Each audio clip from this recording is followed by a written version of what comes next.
MS ওয়ার্ডে ওয়ার্কশিটে serial number লেখার জন্য যদি একটা একটা করে বারবার লিখি তাহলে অনেক সময় লেগে যায়। আজকের ভিডিওতে আমি সহজ একটি পদ্ধতি দেখিয়ে দিচ্ছি, যার সাহায্যে যত বড় ওয়ার্কশিট হোক না কেন মাত্র এক ক্লিকেই সিরিয়াল নম্বর বসাতে পারবেন। চলুন দেখে নেওয়া যাক।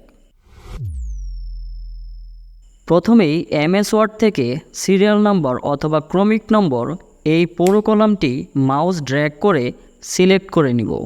তারপর উপরে দেখুন নাম্বারিং, এটিতে ক্লিক করে এখানে 1 2 3 এটিতে ক্লিক করে দিব।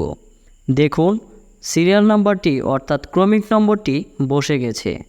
এবার এই পাশেও দেখুন ক্রমিক নম্বরের একটি কলাম রয়েছে।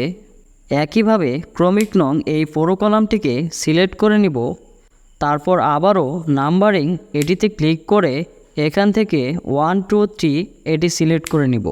দেখুন ক্রমিক নম্বরটি বসে গেছে।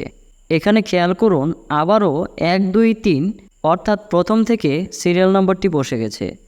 এটিকে ঠিক করার জন্য এখানে মাউসের রাইট বাটন ক্লিক করে দিব। তারপর সেট নাম্বারিং ভ্যালু, এটিতে ক্লিক করে দিব। পূর্বের কলামে যেহেতু ক্রমিক নম্বর 9 পর্যন্ত ছিল, তাই এখানে সেট ভ্যালু 10 দিয়ে দিব। দেখুন সিরিয়াল নাম্বারটি 10 থেকে বসে গেছে। আশা করি আজকের ভিডিওটি অনেক বেশি উপকারে আসবে। এমন হেল্পফুল ভিডিও পেতে চ্যানেলটিকে সাবস্ক্রাইব করে পাশেই থাকুন। ধন্যবাদ।